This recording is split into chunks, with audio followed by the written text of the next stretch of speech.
There we are. Welcome back. We are glad you are still with us. This still remains to be Good Morning Kenya. We are absolutely glad that you are still with us. And in case you're just joining us, Karibu tena sana. My name is Jain Wambui. For those of you who have already checked in, we thoroughly appreciate you. The hashtag is Good Morning Kenya on Twitter. At KBC Channel 1 News is our official station handle. Much love going out to Vincent Mwanzia 43 Ninja with glasses. Tim Mashishio. We don't see with these things, without these things, by the way. Big shout out going to you, Ninja with glasses. I see Prudence Wanza. Thank you so much for tuning in. Odette Hillary, thank you so much for checking in. Let me see. Aranja na kuona retweet hapo. Doreen, big shout out going out to Kalasbon Ketu. Kenneth Mwenda, much love going out to you.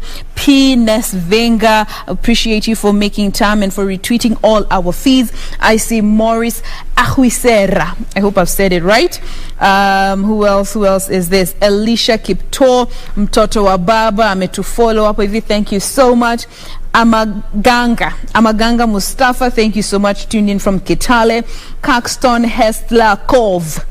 My God, if I butcher your name, please need DM na audio note on how to pronounce it right. We also have Godfrey Lejingling. Simuna majina lakini. Much love, and of course Bravin on Zero Revolutions EA. Thank you all so much for tuning in and staying with us this far. Keep checking in with your locations as we get into this next discussion. And this is our Family Check segment, where we always get to have conversations that revolve around the family. And today we're going to be having a conversation about communication, and more specifically the silent treatment. I'm sure in every family there's that one member, even in just your household there or your larger extended family, there are those people who you don't talk with. And even when you meet at family gatherings, you would rather go this way when they're coming this way. You just would rather not communicate with them in any way whatsoever. And even in your romantic relationships, there are those phases that you go without talking to each other. Silent treatment, Cold War.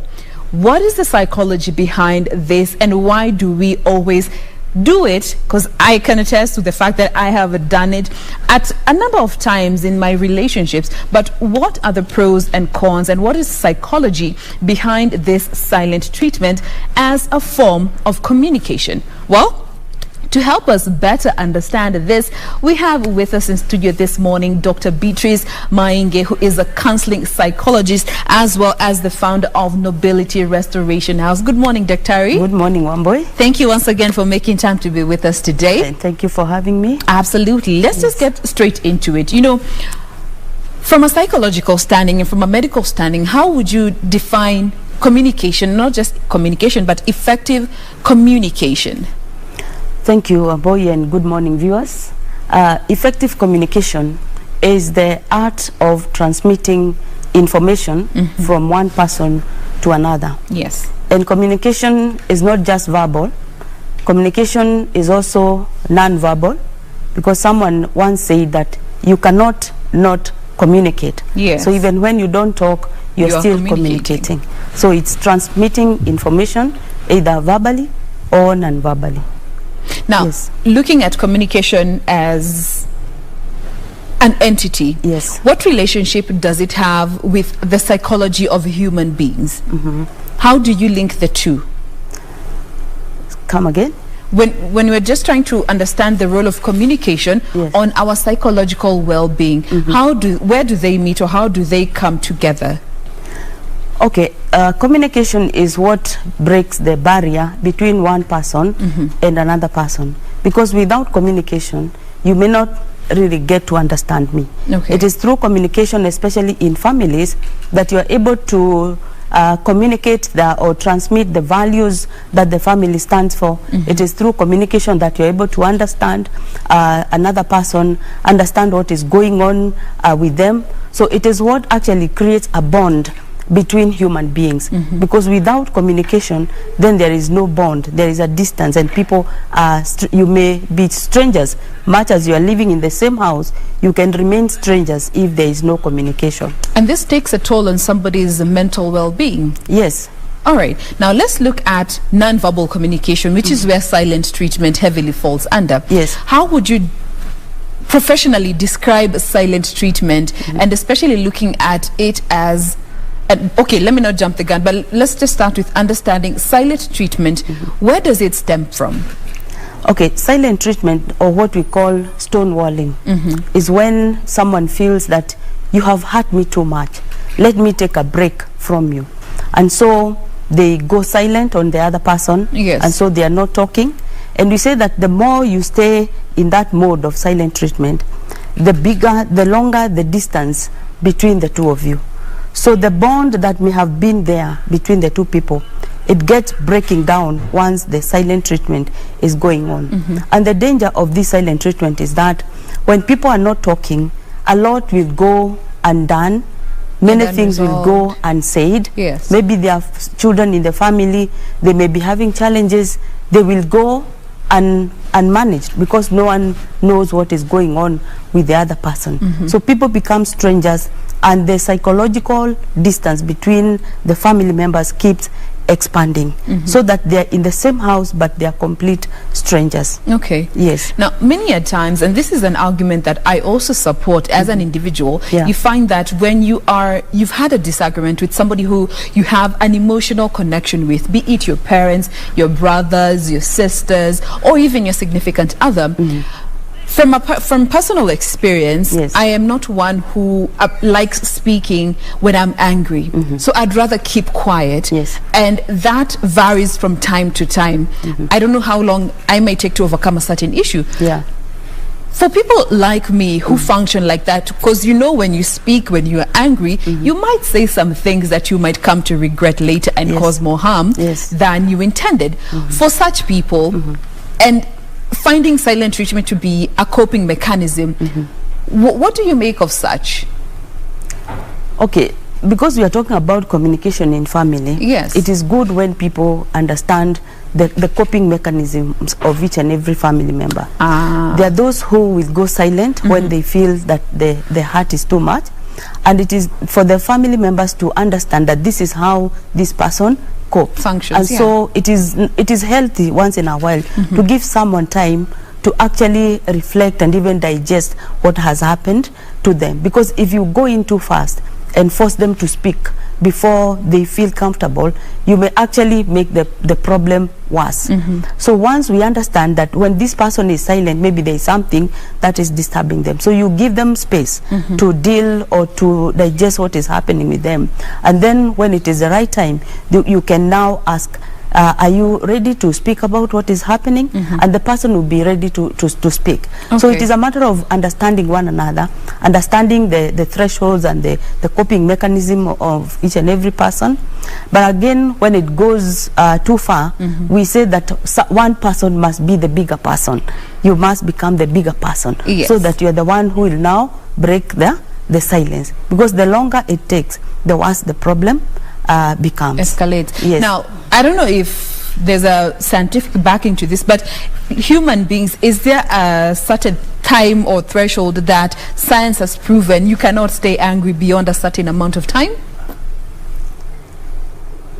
Or we are yet to get such conclusive information?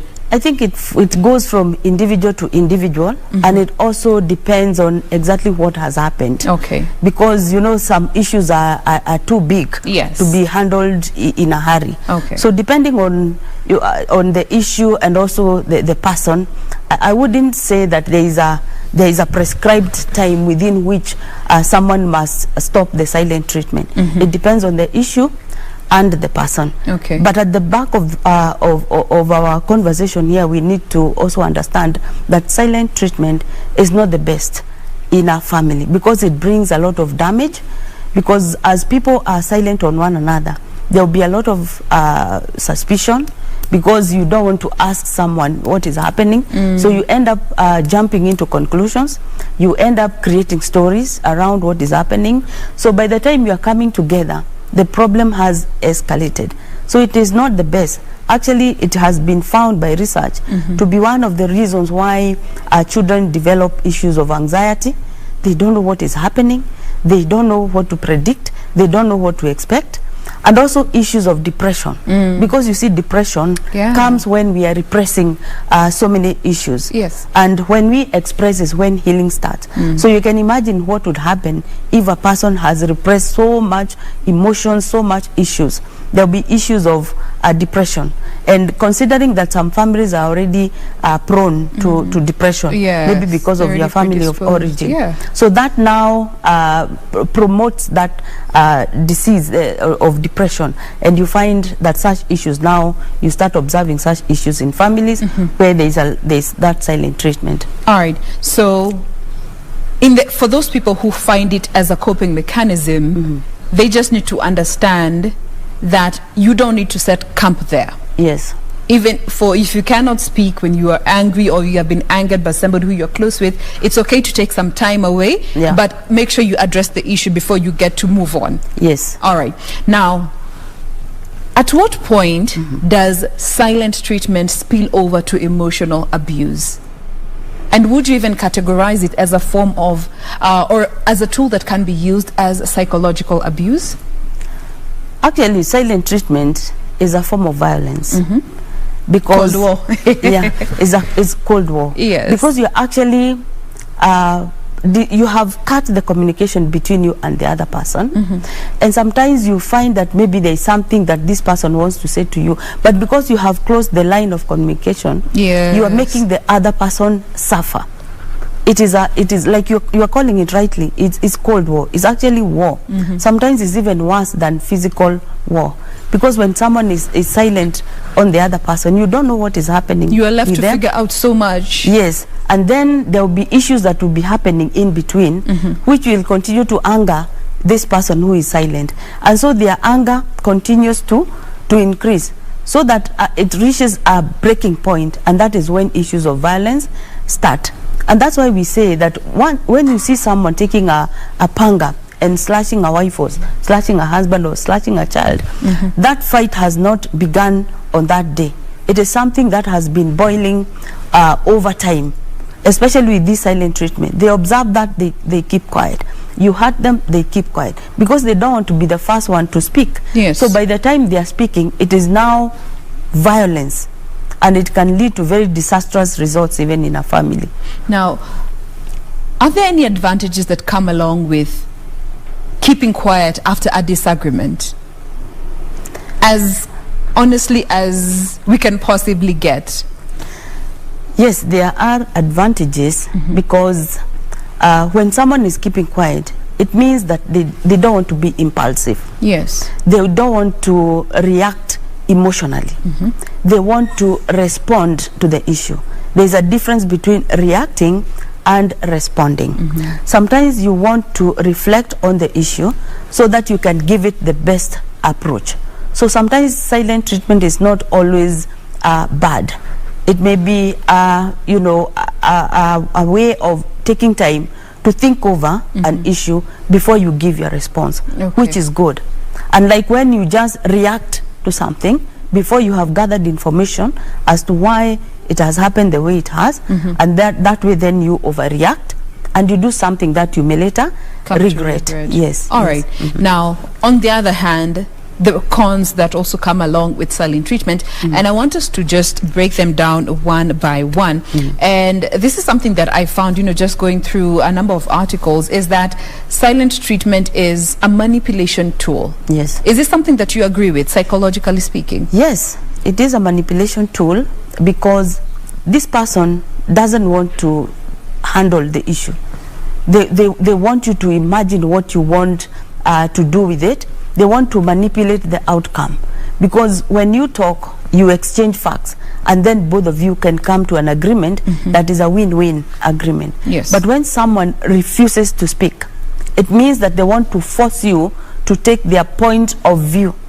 They want to manipulate you, because when the silent treatment is going on, one person will feel uncomfortable and they want to break the silence. So they have actually manipulated you to come to agree to their point of view. It is a point of manipulation, because one psychologist called Ban, he says that communication is a transaction. It is, I speak to you, and I stimulate something in you. Yes. So when we talk, he said that the healthiest way to communicate, especially between two adults, is when two adults are speaking. When adults speak, they ask questions. When adults speak, they want to find out the truth from where it can be found. But when the transaction is between an adult and someone who may be behaving like a child, quote unquote, then they argue, they jump into conclusions. And Ban actually says that people who use this silent treatment very, very frequently, it is like they are, you know, going back to how they were behaving when they were children. You see, when you hurt a child, they say, I will not speak to you again. I will not talk to you. And they go silent on you. And when you talk to them, they will not want to speak. So sometimes we can carry that behavior into adulthood until when we get aware and we break. So we are saying that the best way for adults to communicate is when people speak like adults. But when one person goes silent, then you cut the line of communication and you are not able to proceed. And that's why we say that for you to break that silence, one person must become the adult. And that's why we say you need to be the bigger person. You need to be the bigger person. Yeah. Now, if I'm getting you right, silent treatment becomes manipulation if it's used as a form of abuse as opposed of being used as a way of expressing emotional frustration. Yes. Because that's, I think we need to just try and help our viewers even understand that thin line between expressing emotional frustration and intentionally using silent treatment as a manipulation tool. And that is where most of us don't get it. You know, you see, silent treatment, what it says is, I don't want to hear your point of view. I don't want to listen to you. I don't want to know. Even if you have reasons for doing what you did, I don't want to hear. What I think is what is right. You see, that is why we call it manipulation when it comes to that. Because when it is not manipulation, when it is healthy communication, I will want to understand. Wambui, help me understand why you did what you did. Or I'll ask questions. Yesterday I talked to you and you snapped back at me. Is there something that is going on? Yes. Is there something that I would want to understand? Now this is healthy communication. But manipulation, you speak to me, I keep quiet. You write an SMS, I don't respond. Intentionally doing so. Intentionally saying, I don't want to hear your point of view. I don't want to hear any reason. I don't want to be convinced. How good is that? Yes. All right. Now, why is it that for the people that we feel very emotionally connected with are the ones that we tend to hurt the most?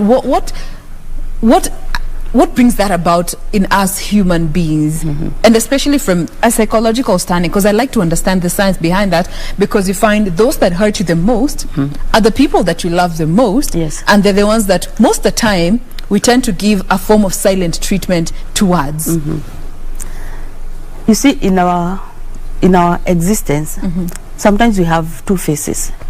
We have the work face and the home face. When we are at work, we are at our best behavior, and we are inhibited because we are not allowed to behave any way we want in the office or in our workplace or in social gatherings. Yes. But when we go home, we drop the guard. These are people that we can be vulnerable with. You know, we say that there are people who are angels at work but devils at home. When you come home, you drop the guard, you are vulnerable, you let everything go, and you become yourself. You know, there are people who, when they're in the office, when they are working with other people, they're very good. They speak very well. They know how to communicate. But when they go home, the story changes. It's a whole different person. It's a whole different scenario. They give people the silent treatment. They snap at their family members. They are now themselves. And if you try to tell someone that this is how this person behaves, they will not believe. But most people are like that. I mean, who you are at work is different from who you are in your home space, and arguably so, because that is a space that you feel free to be who you really are. Yes. And at work there are rules and regulations that govern even how you behave. Yes. So could this also be contributing to you know, frustrations that are taken from elsewhere and you bring them to the home space, and especially from the workspace, you bring such frustrations to the home space, and consequently you are using silent treatment on your people at home based on frustrations from elsewhere. Exactly. And that's why I say that when you go home, you drop the guard. And so your family will suffer the consequences of what happened to you at the workplace. Yes. Because in the workplace, like you rightly put it, there are rules and regulations. But when you go home, then you start projecting. Because these people are helpless. They can do nothing to you. And so those people who are not aware of themselves, they'll now start projecting this anger and this bitterness to the helpless children and the other people at home. Okay. So that's why people end up hurting the people that they love the most. Yes, yeah. Because now they are vulnerable, they are free, and it is at home, and they can let the guard down. All right. Yeah. Now, if you are the person who is receiving this silent treatment, what would be the best way to respond to it? Sometimes we also talk about self-care.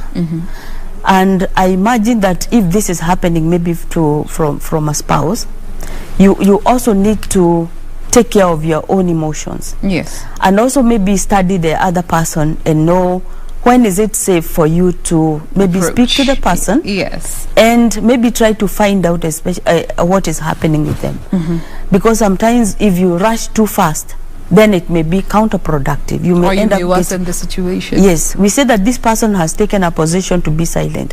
What is going to be your position? Because you also need your position to take a position. Yes. Ask yourself, when is it the right time to speak to this person and find out, without jumping into conclusions?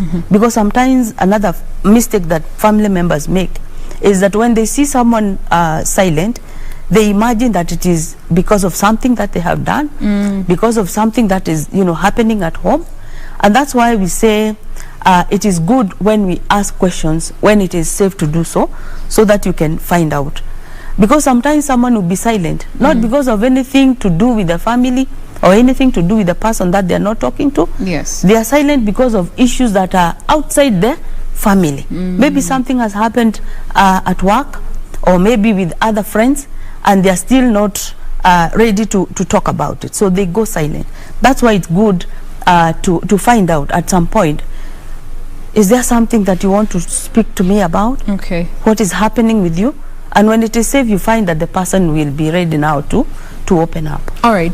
And there's also the category of people who will not initiate the communication in as much as they are the ones who are using silent treatment, and they will not initiate this communication until the other person opens that channel of communication. Yes. How do you handle such a person in such a situation, and especially you who's receiving the silent treatment, and you know that that person will not open this channel of communication until I do so? And that's why we are saying that between the two people, one must become the bigger person. And people will have learned one another. If, for example, we are talking about in a family, there are those people who will never speak until the other person opens the line of communication. Yes. So, and what research has found is that in such families, there is a possibility of that family actually breaking apart, or even divorce happening, if it is happening between couples. Because how long can you be the one to still, break the silence? Yet you're not the one who intentionally wronged the other person. Yes. So this other person may get tired, and the family may break up. But at the end of the day, we say there is need to look for help.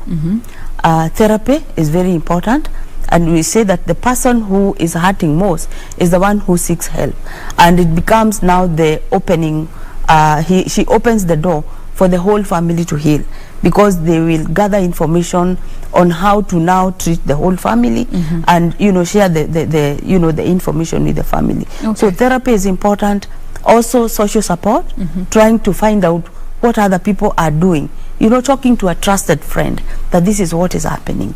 How do you cope with such, just opening up? Because sometimes when, again, you are being given the silent treatment and you're also silent, you're not sharing, then the issues of depression and other psychological issues are likely to occur. All right. Yes. Now, for those who struggle with using silent treatment as a way to communicate their emotional frustration, and especially when they are aggrieved by people who they are really close with, what other healthy coping mechanisms would you advise them to employ that would be more productive as opposed to using silent treatment, because it has harsher consequences on the other people that surround you, and especially your loved ones, and especially in the home setups, and especially with our parents, because most of the time, and especially once you have grown up a bit, you know, you rub shoulders with your parents so many times, you don't want to talk to them. So what healthy mechanisms would you suggest to replace the silent treatment?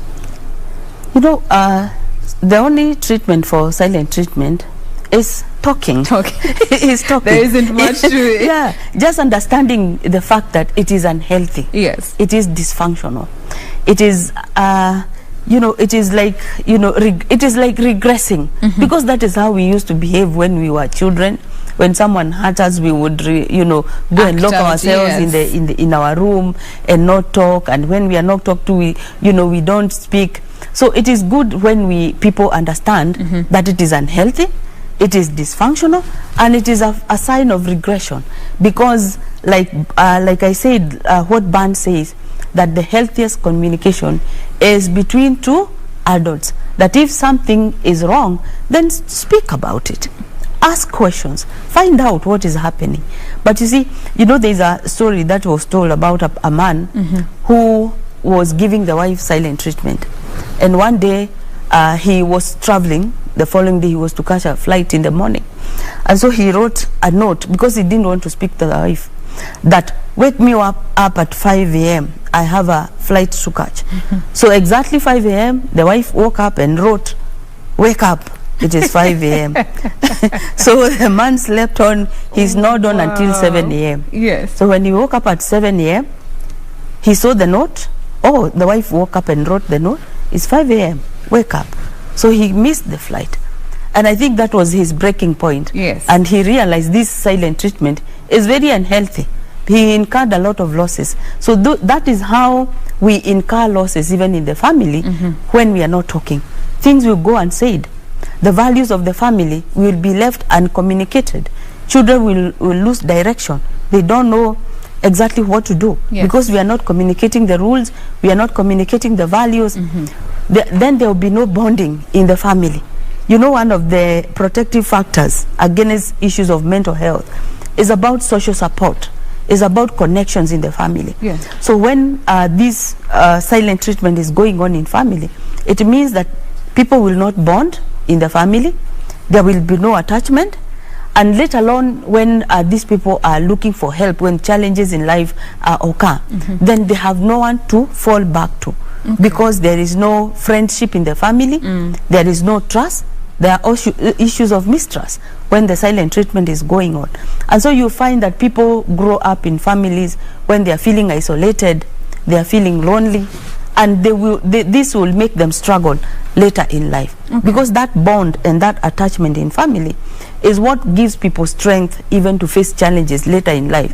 Because they are saying, even if I fail in this project, even if I fail in this, in what I'm doing, I know that I have the support of my family. But if there has been silent treatment, then you're looking back and there is no one behind you. Yes. And people feel lonely, and then challenges, they look bigger than they should be, because there is no family support. All right. Yes. Now, as we close this conversation, there's a tweet that has come in, and the person has requested anonymity.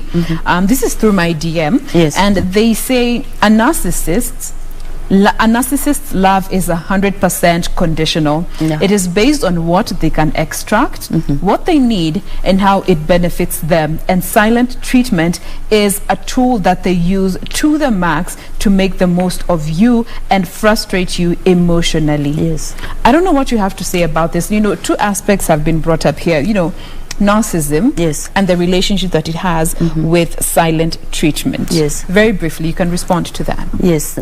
I didn't want to mention about narcissism. It's a whole other conversation. It's a whole conversation. Yes. Because most times when people are using this silent treatment, there are issues of narcissism. Because you see, narcissism is about me myself and I. What you are doing to me, you have hurt me, so I will not talk to you. And you see, narcissists, they love drama. Narcissists love reaction. So when they're not talking to you, they want you to keep asking them, what is happening? What is wrong? And that is why you ask a very good question, whether silence is healthy. And when you are handling a narcissist, sometimes when they give you that silent treatment, it's good to also give them space. Because when you respond to that silence immediately, now you are feeding their ego.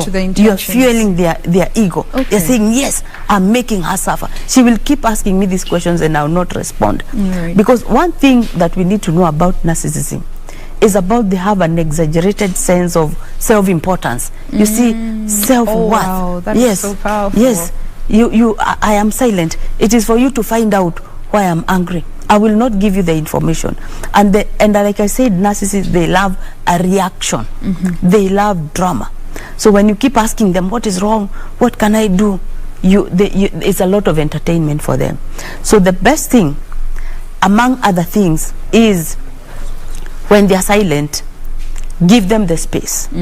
Give them the space so that you show them that you also have your self-worth. Okay. Yes. Give them space until you feel it is safe for you to find out what is happening. All right. Yes. And I think that is a conversation that we're going to have another time, just understanding narcissism and how it is used by people and the narcissists and it's something that is becoming very frequent in modern relationships. Just trying to understand what narcissism is in the first place and what you can do to avoid, getting into a situation where it results to emotional abuse when you are in a relationship with a narcissist.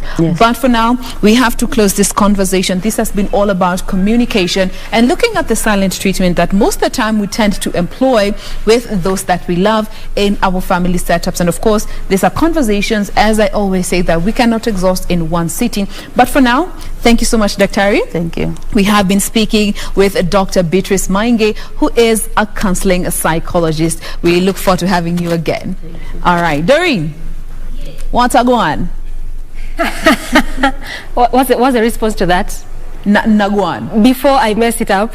Sema, nothing nagwan. Nothing. Nothing nagwan. All right, before we get to wind up, a very quick look on the roads.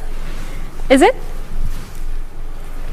All right, so before you actually get to wind up, just a quick look on the roads in terms of traffic, at least as of now, before we get to wind up all the show. Remember that today we were checking on what was happening along Thika Superhighway. That has been our focus this Monday, and that has just been simply because of those ongoing roadworks on that specific route. You can remember that the bus rapid transit system is still taking shape along that route, and not forgetting, the various footbridges that we've been seeing along that same route. So this is actually one of those images, or rather the image there of Thika Superhighway there, and this is still how it is looking like. This looks like right now things are opening up just a bit on this specific section as you head over to the city center. Earlier on there was really heavy kind of gridlock on that specific route, and again this is simply because of those reasons that I've kept mentioning all the time, over time. Aside from the constructions happening there, which is said to take some time, right now what is still just happening is it taking shape a bit on Thika Superhighway there. And also not forgetting in terms of numerous activities, in terms of businesses, commercial center, the same route also serves as a commercial center in terms of the companies there. So at least right now, not so bad. But yes, that is how it is looking like in terms of traffic this morning. Like I mentioned, our focus has simply been on Thika Superhighway. But we do this all the time, just keeping you up to date on what is happening on our roads in terms of traffic. Wambui. All right, I think it's that time. Tunataka kufunga hii kama neno. But Vicky. Yes. Ungependa kusalimia kwa watu? First of all, kabla nisalimie kwa watu, nitume salamu, I just have to say that there is something that Dr. has talked about, about narcissists. And there's something she's talked about. When a narcissist pushes you to your limit, you also push them back to their limit. Yes. Because it affects most marriages, most relationships, because that silent killer, it's called Cold War, where there's no communication. And I think it's something that we can never exhaust about having communication in a marriage or in a relationship. So either way, that was a very good discussion. That was a very good one. All right, so it's time to say go ahead for now. All right. From 7 to almost 10. Yes, Yeah. we want to wrap it up. Thank you so much for staying with us. Kaba Kaida, we appreciate you for making time. Be sure to join us again tomorrow as we have more of such fantastic discussions just for you here on Good Morning Kenya. I am Jain Wambui. And my name is Victor Lo. And by the way, tomorrow we have a very good discussion about teeth. Yes. Teeth.